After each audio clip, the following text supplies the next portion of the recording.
Missed an episode of your favorite podcast? Choose from over a decade of content in our archives, not just the latest episode. All free at gcnlive.com. This is your call to action. Get prepared, America. Economy, survival, energy, disasters. This is USAPrepares.com. Informative radio, educational radio. Interact now by emailing instructor@USAPrepares.com or text at 434-390-7953. Class, please take your seats. Now, your instructor, Vincent Finelli. Hello there, everyone. This is Guineith Isaac speaking, keeping the seat warm again for Vincent this week. I'll be your host today and Thursday and Friday. And if you'd like to give us a call, you can call us on 866-582-9933. Brad is engineering the broadcast today in Minnesota, and our guest, it's Wednesday, so we have with us Dr. Norm Shealy. Hello, Dr. Shealy. How are you this morning? Down under, or above all, or whatever. How are you this morning? I'm great. You know, I've had the most fabulous research since we last talked that I've ever done in my life. I have trouble not being too excited about it. Oh, okay. What have you been researching lately? Well, I think we talked a little bit about some of our earlier scalar work before, but now we have reinforced scalar by putting it through crushed sapphire crystal, which amplifies it significantly. And so now we can say that sapphire enhanced, and we're now naming ours adrenoscalar, because its first finding was to reduce adrenomedullin, the number one stress hormone. And so we could say that sapphire enhancement of adrenoscalar energy, well, first of all, reduces adrenomedullin. Secondly, reduces inflammation in the blood about 80%, and decreases free radicals very rapidly. Within 3 hours, the output of free radicals goes down about 50%. And it increases delta activity when you put it through the brain. So that's, in a sense, deep relaxation. Okay. So this, I take it that this crushed sapphire, is it ingested, or is it held against the outside of the body? Well, actually, it's put in the output, if you will, the energy output of the scalar device itself. Okay. It comes through plastic, a plastic shield, if you will, and inside that plastic shield, it's coated with crushed sapphire crystal. Okay. So there's an electronic device or an electrical device here. Yes. Okay. I'm guessing something similar to a TENS machine. Well, the interesting thing is, this floods the whole room. You don't have to have it on the body or even touching the body. Oh, wow, really? That's amazing. And that the energy of the wavelength of the sapphire actually fills the body from the whole room, from an electric current being passed through this device. Would that be something like a resin tablet? I'm trying to think of how it would look. Well, actually, which would be made something similar to a piece of orgonite. Right. It's a little bit larger than a piece of paper. Okay. And then clear plastic on the front, and the energy is produced down by electronics at the bottom of the screen, so to speak, and the whole front of it then radiates out this 0 point or scalar energy. That's really, really interesting. And so that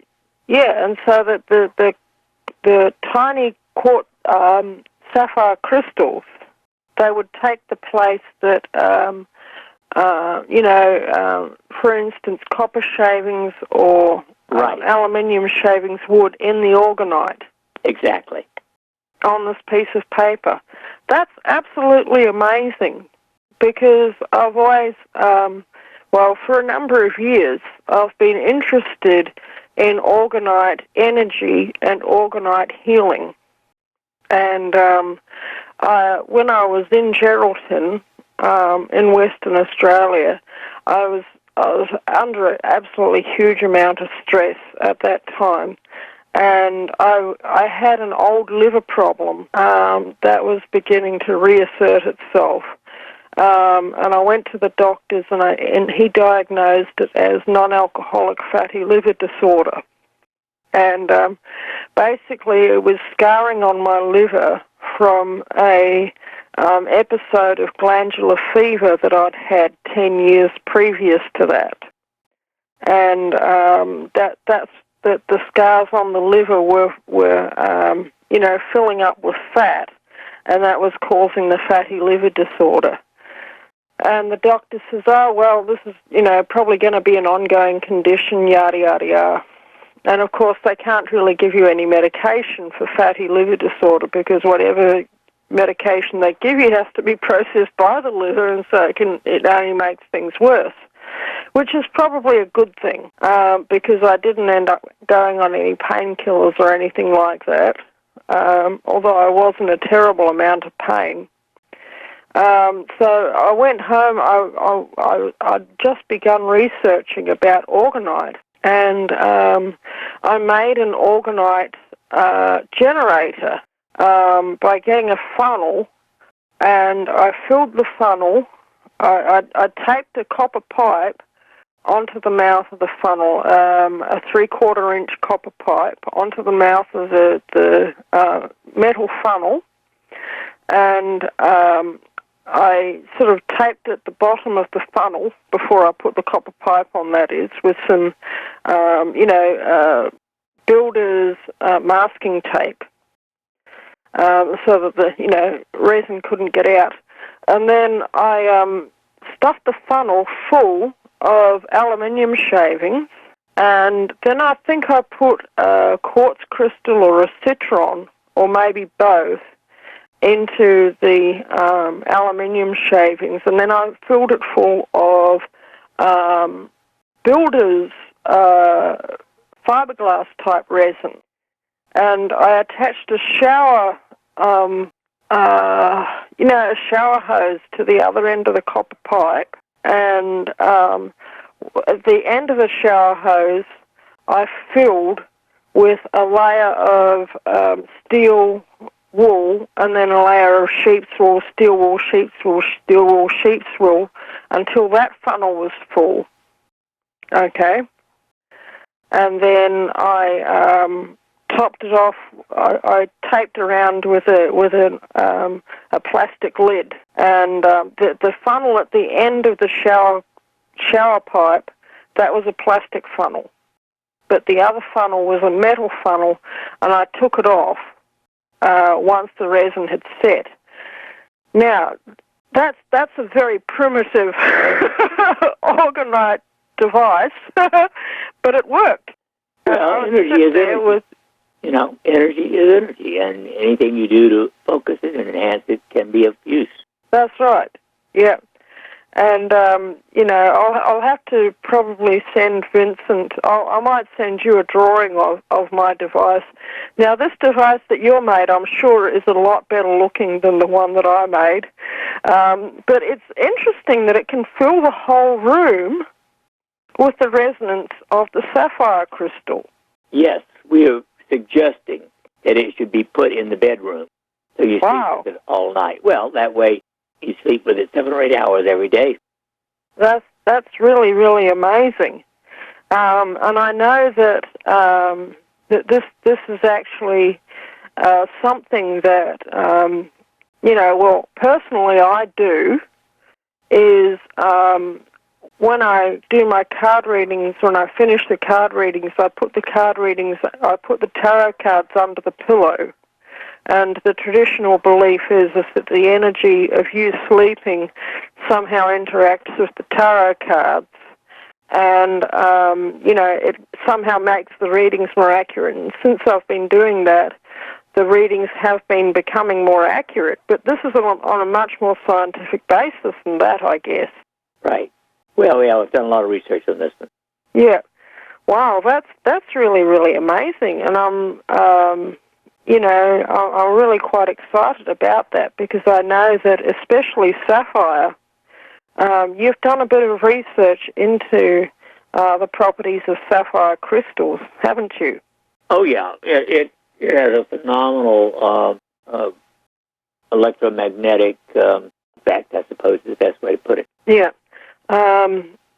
Would you be able to, because they're actually one of my favorite gemstones, okay? And I have a few sapphires at home, and once again, I find that the resonant energy of them is just very beneficial. So you're saying that they're that they have a very antioxidant property to them.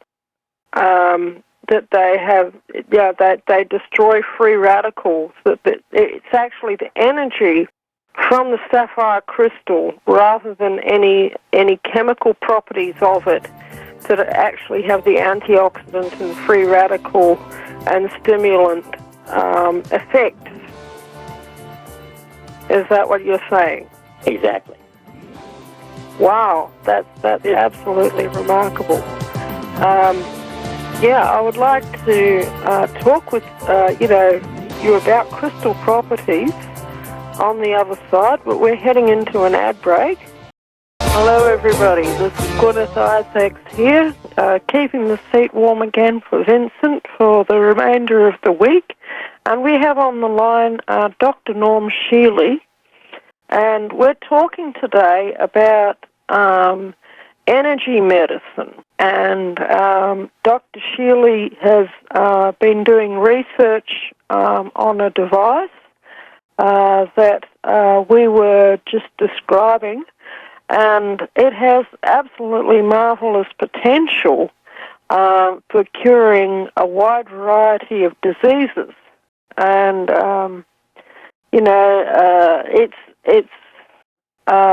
it works on the basis of something similar, apparently, to orgonite energy, but it's instead of the metal shavings in the device, it has grains of sapphire crystal. And now I think this is really, really interesting because allopathic medicine for many years has had a huge tendency to ignore the body's energy fields. And I think that that's been a very great mistake. You can, there's probably somebody in your town who has a Carillion photographic machine. That is a machine that is capable of photographing the body's energy fields. Do you have Carillion photography as a part of your research, Dr. Norm Shealy? No, I don't. I have done that in the past, but to be quite honest, I think sometimes people exaggerate what they see. It does make these interesting, pictures, but I cannot relate to them the way the gas discharge visualization people who promoted it more than anybody, relate to specific organs, that sort of thing. I find that nonsense. Okay. Yeah.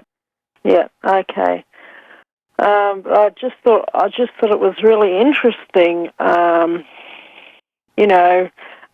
with how with your research, it seems to be going down the path of that, if we have energy fields around us, they can really, really influence our health. No question. And it's not just no something... question about that. The question is whether measuring those energy fields with Curly photography has any biochemical or physiological meaning. Oh, okay. I have not found evidence of that. Okay. Yep. No, that's fair enough. But yeah, I'll just it's this whole field is just tremendously interesting for me. Like I say, because like I said, I remembered my own experience where basically I was able to completely clear up the fatty liver disorder, and also I made changes in my diet as well. I stopped eating. I had a period of about 12 months where I basically ate no saturated fat,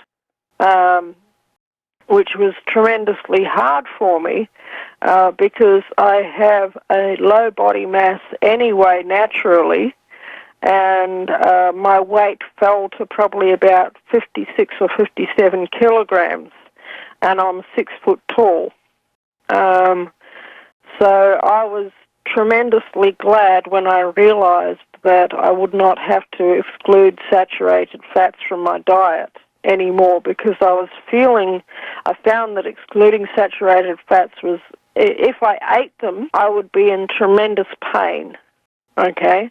But if I didn't eat them, I would always feel hungry after a meal. Do you know what I mean?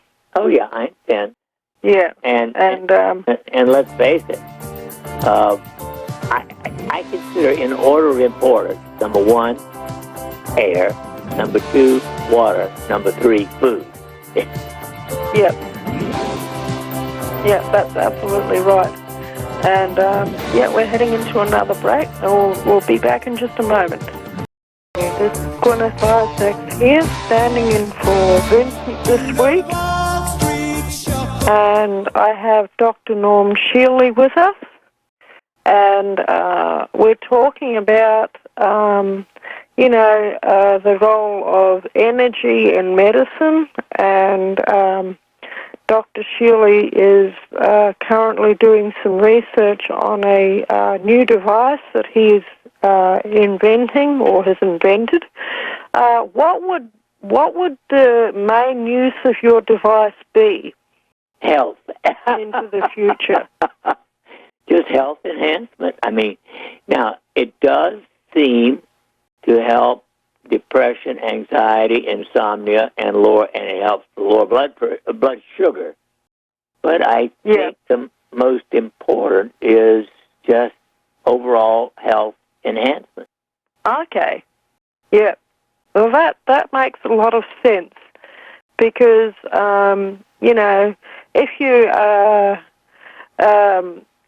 if you have lower antioxidant levels, if you have lower free radical levels, and you have something that's having an antioxidant, that's an antitoxic effect on you, and that's going to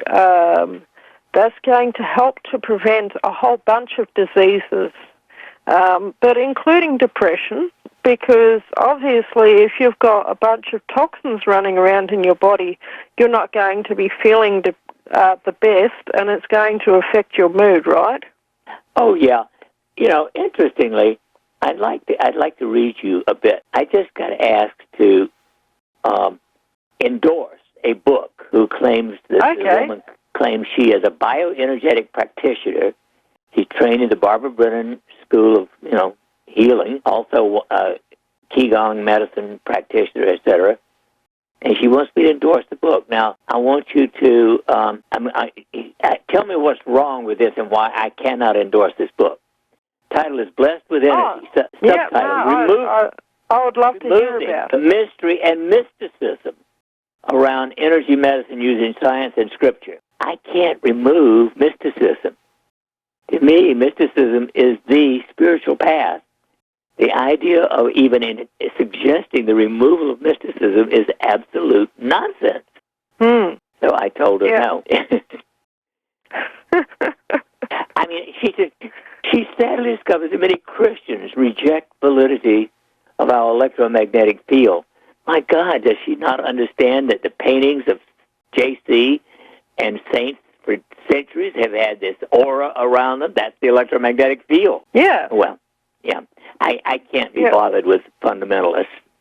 They have no fun anywhere in life. Sorry. Yeah. But since we're talking about energy, I had to put that in. But you're absolutely right. And this is the thing. One thing that I have been gifted with from time to time is the ability to pray for people and to put my hands, either on them or a fraction above them, and to pray for them and to have them healed just from time to time. This is not something I do on a regular basis, but just when it's needed.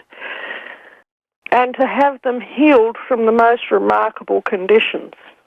And there was one man that I know of, and he was in a diabetic coma, and the doctors thought that this man was going to die. His family thought that he was going to die. This man was a very dear friend of mine. I went into his room. I prayed for him, and then I went home. And the next day, I called the hospital just to see how he was. And they said, "Oh, he's awake. He's sitting up." And I went into the hospital, and everybody was just astounded. And he was sitting up, and he apparently he'd had a diabetic stroke. And normally, after having a diabetic stroke, you would not be sitting up in bed, and you would not be talking to people, right? The day after would be waking. unique. Yes. Yeah. But he was, and his son was there, and his best friend was there, and he had found out that his son and his best friend were planning to make some changes on the farm that he didn't like. And he was Spartan, so he was telling off his son and his friend for planning to make these changes on his farm, that he knew, his son knew that his father would not approve of these changes. And the thing about Spartans, they're very, very direct people, even to this day. And but this is the thing, the role of energy in healing is really, really underestimated, and I would say that it is a gift of God. But I am also aware that Buddhists and the Sikhs and from various religious backgrounds all over the world, they've always held that there is a similar ability. You know what I mean? And where you can direct healing energy at somebody, usually through the hand, and that there can be, at times, the most remarkable healing cures. And, now, interestingly, even though when you're with the patient, or when the healer is with a patient, it is often with touch of the hand, but I have 200 cases where I have had the healer from 800 to 1,000 miles and other distances away from the patient change the electroencephalogram within seconds of sending healing mentally. Oh, wow. And that's I believe really that they're remarkable. Well, I think they are using scalar energy to do it mentally. So ultimately, the strongest energy healer in the world is the mind. Yeah. Well, it is actually true, because I grew up among the Maori people in New Zealand at Rotorua, and there's a very, very strong Maori traditional tribal culture there, to this day, although it's an urban environment, and a lot of people go there to have the Maori feast and to go and see a hangi, to have go and see a Maori concert, have a hangi, and have a really, really good hot bath. That's one thing I really miss about Rotorua, is the really nice hot baths. But you know what? They have, as a tradition in the Maori culture, and I learnt from my father because he'd been a missionary among the Australian Aborigines, that the Aborigines, they have a similar thing of where they can either heal or they can actually kill you with either a song or a ceremony, and the person who's doing that ceremony or that song doesn't have to be at the same location. They could actually be on the other side of the world. And that the energy that they are directing is so strong that I know of one case in particular personally where a boy actually broke a ceremonial rule, and he was basically dead within about 24 or 48 hours.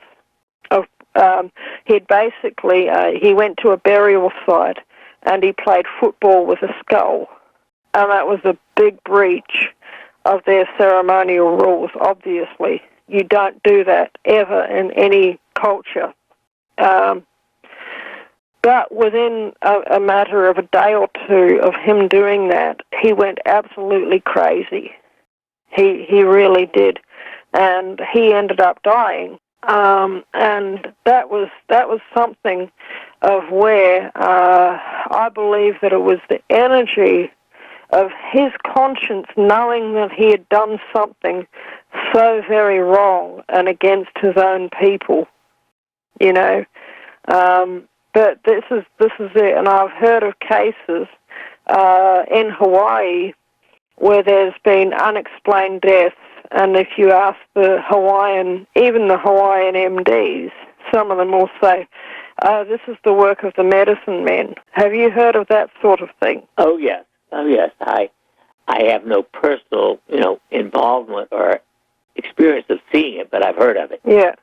And, my dad, after living with the Aborigines as a missionary for basically the rest of his life, he had a tremendous concern with not upsetting what they would call in New Zealand tapu, which means literally holiness, but it means that structure of energies that they hold keeps the whole universe in balance, okay? And that if you breach the tapu, then you quite literally are putting your life on the line.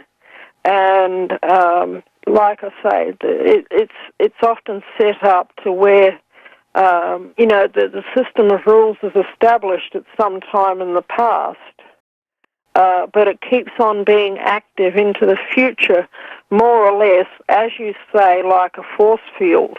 Right. And the local tribe that's there, they know what the conditions of the tapu are. And like I say, the interesting thing is that it also has a tremendous power to heal as well, and they acknowledge that too. Okay, I think we're actually heading into a top of the hour break. No, we've got a quarter of an hour to go. Yep. No, I'll see you on the other side of the break. Hello, everybody. This is Guineith Isaac speaking. Keeping the seat warm for Vincent this week. We have our guest with us, Dr. Norm Shealy, and we're talking about energy and its role in medicine. Now, one thing, this is maybe off on a bit of a tangent. But did you know about this? Did we have a call over this? Well, oh, do we? Yes, that's what I was told at the break. Somebody... Oh, okay. calling about diabetic neuropathy. Oh, hello, Carl. How are you, Carl? Carl from Montana. Right. Hello, how are you? Hi. Are you hearing me? Yes, Carl. Oh, hello. Hey, It's well, good Sharon. morning, Dr. Shealy and Guineith.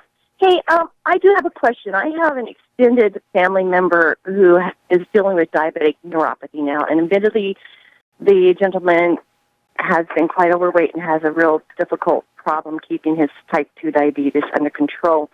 But I'm wondering, does a scalar energy or anything else, help reverse some of the damage from that?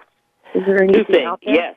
Great question, and the answer is yes.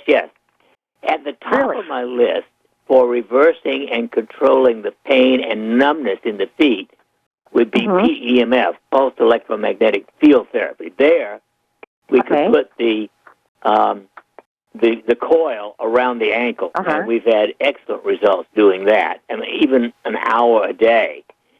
I haven't tested this, but I believe that if we also use the coil over the pancreas an hour or two a day, or put it under the mattress so it would go through the pancreas at night, it would help reduce blood sugar. Scalar, of course, sitting in the room with Scalar does lower blood pressure. Blood sugar. Okay. Not blood pressure. So now I'm just hearing about the scalar, and honestly, I don't understand it real well. It sounds interesting, though. So does one buy a scalar machine or something? Or, how's that work? Well, let's face it. There are numerous interactions. Everything affects everything. Air, water, food, etc. We are about to do a research project on type 2 diabetes, where we give them a product called Autoimmune X. There are anecdotal responses showing that over a period of months can actually totally reverse type 2 diabetes. So we're going to go for a full year with people in a research project. But, of course, they have to, have blood drawn and stuff like that 4 times during the year to be sure that we're making progress. So there are numerous ways of looking at this kind of thing, but I would always start with PEMF and or scalar. Okay. And is it possible to buy that type of, I guess it would be like a machine or device? The PEMF device is available on our website. Oh, okay. We've had it there for a year or so. In addition, starting in 1 month, I'm so excited about it, we're going to have the Sapphire-enhanced adrenoscaler available. Oh, really? Wow. So in about a month? Yes. I have to have it unequivocally 1 month from today because we're starting a promotion on a whole bunch of things that are related to energy medicine. Well, that sounds really good. What I'll do is go on your site and maybe look that up and then, send that information to this relative. But I know he really has to get this under control. Now he's getting pretty scared because his job depends on him having it under control. And so, thank you. That's what I wanted to know. Please share it. And if there are questions, send me an email. I'll be happy to answer them. Okay, excellent. Thank you very much. Thanks for calling. Bye. Okay, and we're heading into a top of the hour break. Yep, and on the other side, I would really like to discuss, basically how, how we can monitor the energy that is around us for better health. Things maybe like cell phone energy and Wi-Fi field and that sort of thing. Hello, everybody. This is Guineith Isaac speaking here, standing in for Vincent this week and keeping his feet warm. And we have Dr. Norm Shealy on the line.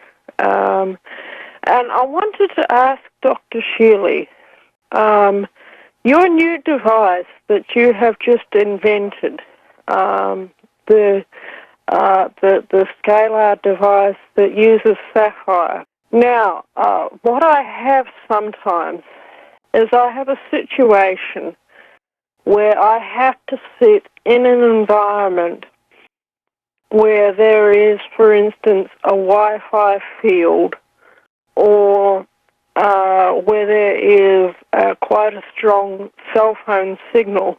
And I find if I have to sit in this Wi-Fi field or, in this area with a strong cell phone signal for any length of time, for more than about an hour or so, it actually physically drains me of energy. Does that make sense to you? Oh, yes, absolutely. I think that is a major contributor to what I call electromagnetic dysthymia, which totally wipes people out, not just while they're there, but long term. And many people need protection from that kind of stuff. Of course, personally, as you know, Vince won't go near a dumb phone, and I don't have a so-called smartphone because I have an old-fashioned flip phone, but I leave it off. I carry it with me when I travel just in case I have an emergency, but I would not, there's no way I would allow myself to be exposed to that kind of crap 24 hours a day. So, yes, the scalar does help protect you from that. Yeah, no, that's good, because the situation that I'm in, we recently bought a router, because basically I have 2 teenage sons and 1 internet connection, and we were fed up with having discussions over who was going to use the internet now.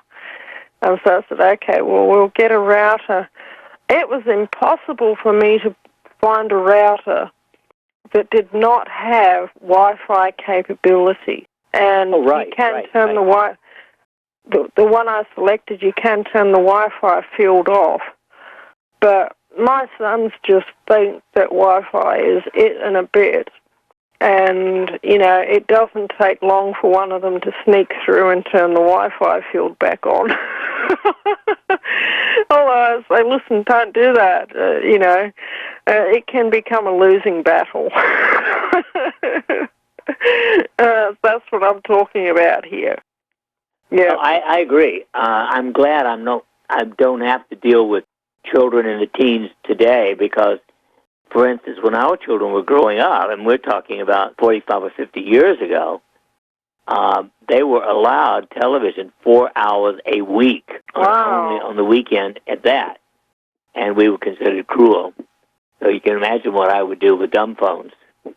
Yeah, that's amazing, and I try and tell my sons this because, and also with my work, being involved with energy work, it's something where I tend to notice energy fields, even as just on my journeys out and about. If I have to be anywhere near a high tension line, it actually gives me a headache and makes me physically ill if I have to stand there for any length of time whatsoever, so longer than about 5 or 10 minutes. But as soon as I come into the vicinity of something like that, like a high tension power line, I feel that it's just a yuckiness of the energy. It's really, really hard to describe. But I don't think that I'm the only one who feels that, am I? Oh no. I would say conservatively that a minimum of 10 to 20% of people are feeling it or having an effect from it and may not even know what it is. They may think they're, quote, off for the day and that kind of thing. Yeah. No, if anybody out there, has to live near that sort of, electromagnetic field, high tension line, high-powered energy transformer substation, or anything like that, you've got my absolute sympathy. Can this sort of device help to shield people from that sort of thing? Right. interesting. The world is filled with opportunities. That's all you could say. Yeah. Yeah, so it hasn't been tested in that area yet, but it may be possible, is I think what you're trying to say there. Exactly. Yeah. And, so if people wanted to try it, especially if they had some, either some physical way, if they were very in tune with energy bodies, naturally or supernaturally or whatever, they might like to give it a try and just report back the anecdotal results to Dr. Shealy. But it hasn't been tested in that area. Well, actually, and I can't comment about so much of the stuff that's developed in the last 15 or 18 years, but just before that, I tested something called a Clarus, C-L-A-R-U-S, Q, letter Q, pendant. And it protects the brain from up to 50 milligauss of electromagnetic energy. And that's darn good for a lot of things. My brain will tolerate up to 50 milligauss. Now, people who already are depressed will have their brain go more abnormal, if you will, on the EEG, with its 3 to 6 milligauss placed within 6 inches of the top of the head. Wow, I demonstrated that's really amazing. Years ago. Yep. So that's about the easiest thing. What was that? Sorry. The Clarus Q pendant is one of the simplest, easiest. It's something you wear around your neck. And, oh, wow. And it's fairly expensive. Okay. Well, that's really interesting because that level of Gauss, that was quite considerably less than what would be generated by an old-fashioned cathode ray tube monitor, wouldn't it? Oh, yes. Yes, indeed. I'm so glad to see the tail end of those things. I used to find when I was studying at the University of Melbourne, and I would have to write essays, I would end up getting actually physically tired after having 4 to 6 to 8 hours, not even that long. I would actually end up falling asleep at the keyboard because I was just so exhausted from being directly in front of a cathode ray tube for that long. And, I'm really, really glad. As I said, interestingly, my brain will tolerate up to 49 without beginning to be changed. Milligauss. And equally interesting, I think my own electrical system sometimes actually interferes with the gadgets themselves.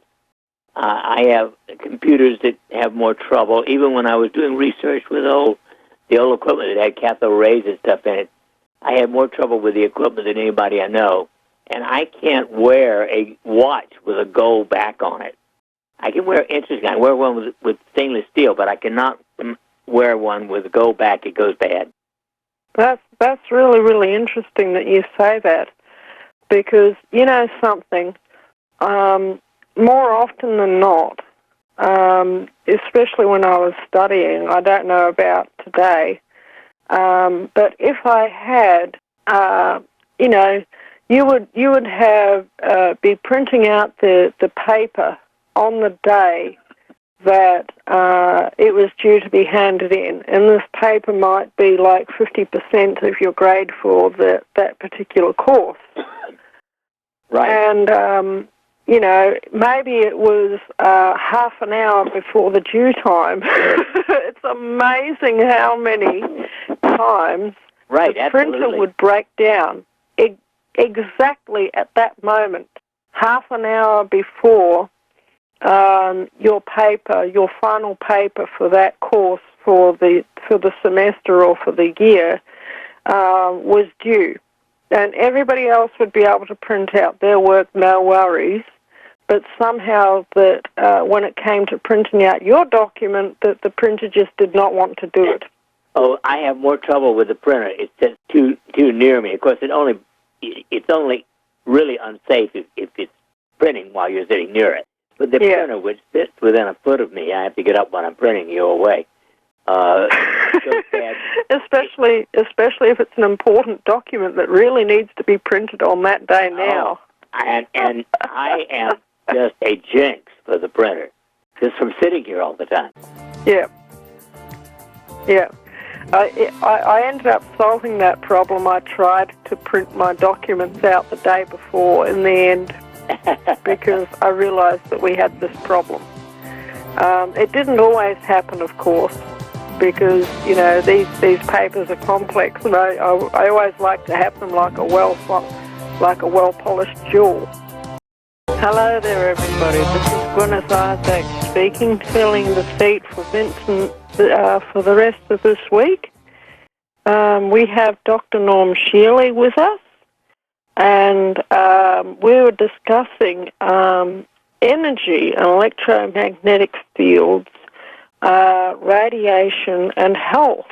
And something, it must be, it would be an interesting area to research. I think this has actually been researched.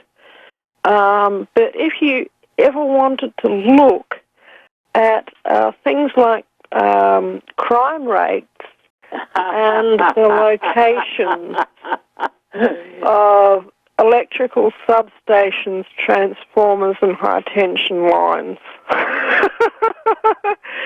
I used to actually live probably about 200 meters from a major electrical substation.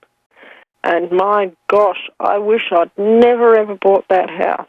The house itself was lovely, but boy, oh boy, did that neighborhood have some crime problems. It really, really did. And the police, for whatever reason, were unwilling or unable to deal with the problems in that area. And, have you done any research on that? No. I think you might have. Well, as a matter of fact, when we were looking for this farm, which we've lived on for 35 years, we actually looked at over 30 farms before we chose this one, and several we turned down because they had high power lines too close to the house. Yeah. It's definitely a problem, and I know from living in that particular house, it definitely can affect your mood. And if it affects my mood, who is quite conscious of this sort of thing, how is it going to affect somebody who has no consciousness of what's actually going on in their electromagnetic sphere?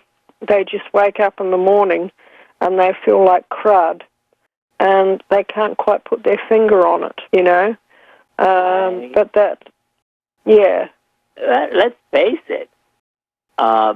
If you put enough electricity through the head, you can kill somebody. Oh, yeah. The electric chair. Absolutely. And as with everything else, the 50% who are going to be killed has a certain level that's required. But that means there's a small percentage of people, all the way down to minimal, who can be adversely affected by these kinds of things. Yeah, that's absolutely the truth of it. It's quite extraordinary, to think. They don't have any consciousness, because and I know that there's not just one kind of electromagnetic field, okay? You get some forms of electricity, even from transmission through wires and this sort of thing, that are quite clean. And you get other forms of electricity that, I think it was, was it Victor Schauberger called it DOR, which meant detrimental orgone. Yes. And, it was quite amazing, electricity, AC electricity, had only just been invented at the time, as I recall. but he said this is something that we all need to be very, very worried about. And he was more or less summarily dismissed. Well, of course. Especially by Mr. Edison and Mr. Westinghouse. Well, they did the same thing to Tesla, of course. I mean, let's face it, Edison was one of the great whores, if you'll pardon me, that's as kind as I can go for him, of the energy profession. He was part of the Committee of 300. He was, and he wanted these high-tension lines all over the planet. And I'm sure that he must have known what he was doing. And I've heard that there are researchers who actually treat the surface of the Earth like a giant body, and that they regard these transformers and electrical lines as like massive assaults on the acupuncture points of the Earth. Hello everybody, this is Guineith speaking, keeping the seat warm for Vincent this week. And we have on the line Dr. Norm Shealy, and we were discussing energy fields. Now, I've heard that there's a stream of research with regards to energy fields on the Earth. They regard things like energy transformers, substations, and electromagnetic power lines, especially of the high-tension variety, as being similar to if you deliberately attacked an acupuncture point on the body. That, yes, acupuncture can be used for healing, but if you put the needle or the cup in the wrong place, that it can actually do a huge amount of harm. I don't know if you've heard of that area of research. Yeah, I don't. I certainly haven't studied it. I know of it. Obviously, I think if you can increase energy by using acupuncture, you can certainly decrease it by using it in the wrong way. Yeah, that's right. So that's why it's very important that if people are going to do acupuncture, they need to go to a really, really experienced practitioner and not just get a set of needles and do it at home, because you can actually make yourself very, very ill that way. But yeah, that's I've heard that. That's a postulated reason why people would put hinges in particular places, that they were something, and obelisks and things like this on various points of the Earth. That's interesting. But yeah, it's one thing that it sort of ties into what you're saying is this. There's also this tradition. It goes back centuries. I've found that it's actually been beneficial for me of wearing crystals, especially around the neck, to where they hang directly over the solar plexus. Like, for instance, if you wanted to be very, very centered, and if you were having to process a lot of negative feelings and emotions and energies, you might wear an obsidian crystal, over your solar plexus, and it would actually draw in all the negative energy, and then you would take that after a month and go and bury it in the ground somewhere, and then get another crystal. But if you wanted to increase feelings of joy and happiness and light, then you might get a sapphire or a quartz crystal or a citrine and wear it on the same place. Now, you know what I mean? Yeah. Does that make sense to you? Oh, absolutely. Now, here's another interesting aspect of sapphire. Almost 30 years ago, my guide told me, quote, if you would wear or put crushed sapphire over the heart, it will bypass the need for bypass surgery. Now, wow. I have a small experiment with two people. My partner, Dr. Soren, was 40 years old when we started with him. His total calcium score on the CAT scan of the heart was 97, which is quite low. In 1 year of wearing this, it decreased to 1. Mine was much higher, decreased 200 points. So we have at least a suggestion that doing this may reverse coronary artery disease. That's very, very interesting because actually, personally, sapphires are one of my favorite gemstones. They're one of my favorite crystals. Well, because I think, for one thing, they're just really pretty, you know. Of course. But there is an energy resonance there as well that I have with them, and to the point where I like sapphire jewelry, and you know, I have had times in the past where I've slept with sapphire gemstones actually under my bed or under my pillow, and you know, that's is there anything to you know, dealing with sapphires on that level as well? Although probably having them crushed, there's going to be a larger surface area, right? That's right. That's the reason, because the electromagnetic energy, if you will, is going to be amplified. Okay. Because is what it's called. Yeah. Okay. Well, that's really, really interesting because, like I say, they're one of my favorite little stones, and you know, it's like I say, it really is remarkable, the properties of crystals, and that many of them are now becoming scientifically verified. Like, for instance, many, many years ago, when I was studying at the University of Melbourne, one of my professors there was Professor Ian Plimer, who is one of Australia's top geologists and mineralogists. And he was my geology professor. And I was very, very fortunate. I would have around about 4 to 6 hours a week of lectures with him on any given week for about a period of 18 months during term time. And I remember one thing that he said to the class that he was teaching. He was a superior quality atheist. He did not believe at all that there was any spiritual universe, and he thought that the whole thing of you know, crystals having any sort of special qualities was total bunkum, except for let's be kind and say he was just an idiot.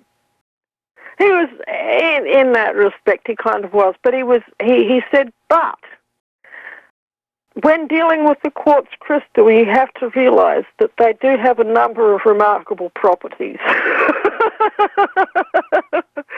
He was not ignorant of the electropiezo effect of quartz crystals, for instance, and he said this is something that could possibly cause earthquakes. And you know, he said, and not only that, that at that time, which was, probably about 15 years ago or more, they were just beginning to do research into quantum computing. And he said they're currently working on researching, which was an area of research that he had to do with, thin layers of quartz crystal being used as memory chips in computers. He says they do actually have the capacity to store memory. Oh, yeah. IBM could never have done the initial computers without quartz. Yeah. They are absolutely remarkable. Way back in the dark ages of 1988, I did a study on 200 patients with depression, and we gave half of them, double blind and all that, quartz crystal, which they imprinted mentally, and the other half glass, and no further treatment after the original, and sent home with that. And when they came back 3 months later, 70% of those who had used quartz were out of depression, but only 28% of those who got glass. So that was highly statistically significant. That's remarkable. That's absolutely remarkable. And, it is extraordinary because I think that the 20% who did have a positive effect from the glass, that would be a placebo effect. Of course. And also, average placebo is up to 35%. Yeah. So yeah. This wasn't even the best placebo. But also that, glass is geochemically identical to obsidian, okay? And it doesn't have a crystalline structure. It's basically a very, very viscous fluid. That's why windows on old houses, they often look thicker at the bottom than what they are at the top. But like I said, it's geochemically, it is obsidian. It's identical to it. But even obsidian has some, it has some capacity to draw in negative energies. But with obsidian, it tends to store them. And you have to, after a month or so of wearing the obsidian crystal, go and bury it in the earth so that it can dissipate that door back into the earth, and then you can dig it up, and then you can use it again. But quartz is remarkable for its ability to. It doesn't just store negative energy; it actually transmutes it. And I mentioned earlier the orgone device that I built and that I managed to cure myself of fatty liver disorder using this orgone device. I can also, I've built another one since then at my new location, and it's stored somewhere in my new location, and I have it pointed directly upwards, and it is protective against chemtrails. You see the chemtrail planes, they come across, they're spraying whatever it is they're spraying out the back end of them, and you see directly above our land that there's just like a bubble with the chemtrails they just don't seem to take.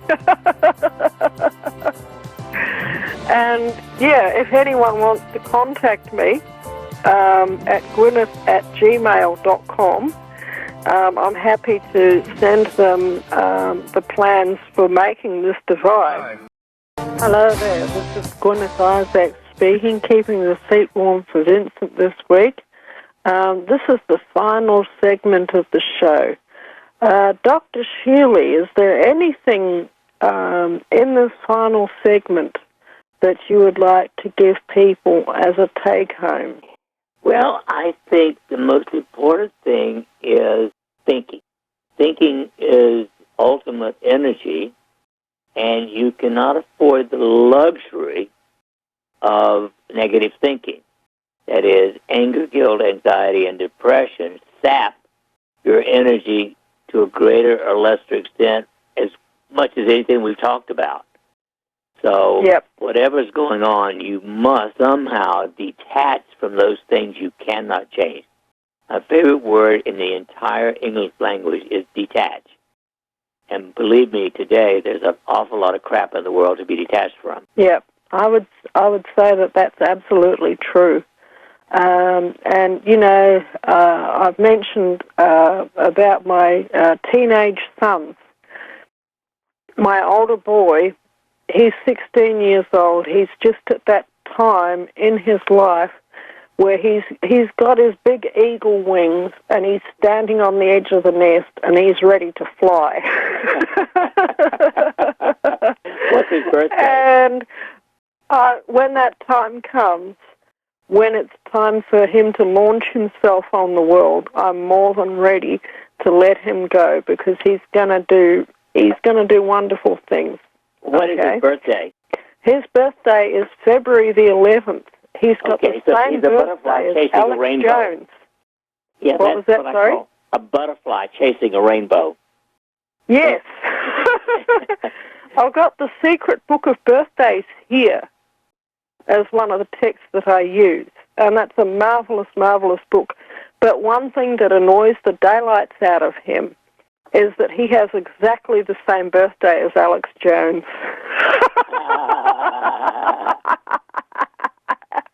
And I say, your personality is more like Alex Jones than what you want to recognize, boy. To which he usually says, oh, shut up. We've been talking about energy, and astrology does influence us at all levels, physically and emotionally. Yeah, that's right. And you know something, actually his personality, he has that peculiar mix of martiality, I'm sure I've said that wrong, and benevolence and forthrightness that Alex Jones has. Right. You know, you can tell that he has goodwill towards the universe, but he's so no-nonsense. He's so forthright. It just, whatever is on his mind just comes out of his mouth. Well, I would say he's got Sagittarian perhaps, in his second house, or, you know, somewhere in his, maybe even in his rising sign. Well, he's got a Sagittarius mother. I was born on the 29th of November. Well, of course, you're the best of all signs, Sagittarian. I'm only slightly prejudiced. I'm December 4. Okay, yep. Well, I have exactly the same birthday as C.S. Lewis, and it's absolutely remarkable because from when I was a little girl and when I was first learning to read, C.S. Lewis was always one of my favorite authors. And it wasn't until many years later, until I started studying astrology, that I found out that he had the same birthday that I did. That's pretty rare reading for a young girl. It's remarkable. But they had some of his books in the church library that I was going to, and I think it was The Horse and His Boy, and of course The Lion, the Witch and the Wardrobe as well. And those two books were some of my favorites. But my first novel that I ever read... It's been a great 2 hours. Thanks a lot. Yep. Have a good one. Well, you have a lovely week, won't you?